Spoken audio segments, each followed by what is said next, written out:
75 hard. And what I'm doing in this video here is this one is actually Be Scrappy Take Two. Why is it Take Two? Because last night when I recorded a video called Be Scrappy, for some reason when it was rendering, it cut off.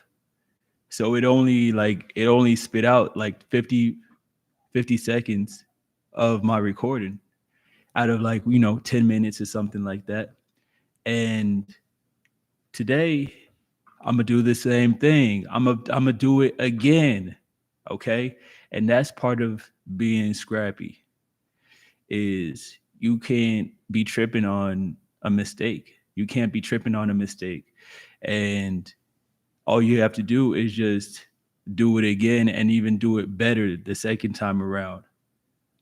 So I'm even lucky about it because now I'm about to do it again, even better this time. All right. But at the same time, it's different when I think about just this saying about being scrappy once again, it's about appreciation of time. So you might be able to sneak in something of value within a certain window of time. And that is something that is advantageous. A lot of people waste a lot of time. It's very common, of course, nowadays with this social media. It's called social media, but it's really branding media. It's it's it's just it's robbing people of time. We all know that. But the thing is that with that time, you could also make progress in doing something else. Maybe you might, you know, whatever it is, you might, if you're an artist, let's say you want to get better at your craft, you might, maybe you lay down some vocals. If you're trying to get fit, you might not need to go all the way to the gym. You might be able to bust down 50, 100 push-ups in a little, hour or something like that. Whatever it may be, a couple of hours. You might be able to just sneak in, 30 sets here, 30 sets here, 30 sets here, 30 sets here. You know what I'm saying? Just get you there if you're scrappy with your time. And those extra reps is what give you an advantage.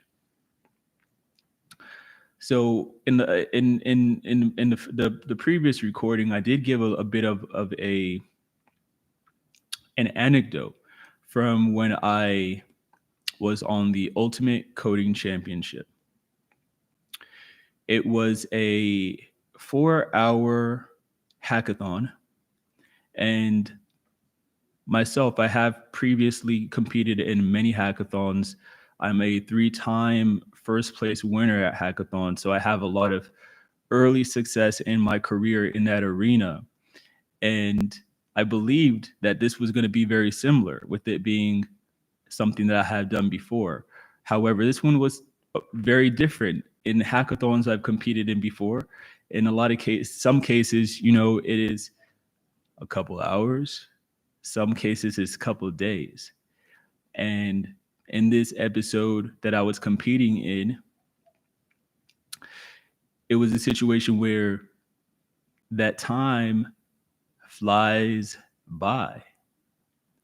So in that scenario, one of the things that was a flaw was even considering that there was enough time to chow down on a snack or whatever. Nah, you gotta want to code through everything.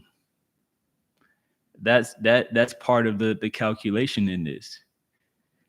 And it was a situation where a lot of people that watched the episode agreed that my vision for the product was something that can be of a lot of value. Actually, big ups to some of my current people that are part of the Tech Founder Club that are capitalizing on this vision of a product and something that we wanted to make sure happens.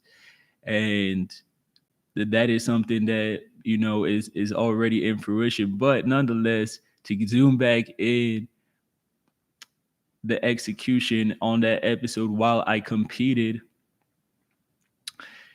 when I was giving my presentation for what I built, the code was not working in presentation time. And on top of that, just communicating the vision was, I did okay at it, but definitely could have done better. And ultimately, it just comes down to being scrappy with your time. Don't waste your time. Those bits of time that you could do something, it's going to be part of helping you win. And the other part of being scrappy that I highlight is, and don't take this the wrong way, it is you need to learn how to cheat. I know that sounds, I know it sounds like an XO, like a no. You need to learn how to cheat. And what I mean by that is every game, everything that you're competing in, there is advantages. There are formulas. There are are ways that you can have an advantage. And you need to do what you need to do that is going to be able to further give you that advantage in this game. And I'll give you an example, right? For people like us, I watch the UFC. Been watching UFC for about a decade. And nowadays, if there is somebody with the last name Nurmagomedov, and they're from Dagestan, they're a safe bet. They are a safe bet to bet on if the last name is ending at Nurmagomedov. They are a safe bet because the way that they trade, the way that their whole system of life is geared towards success in that arena.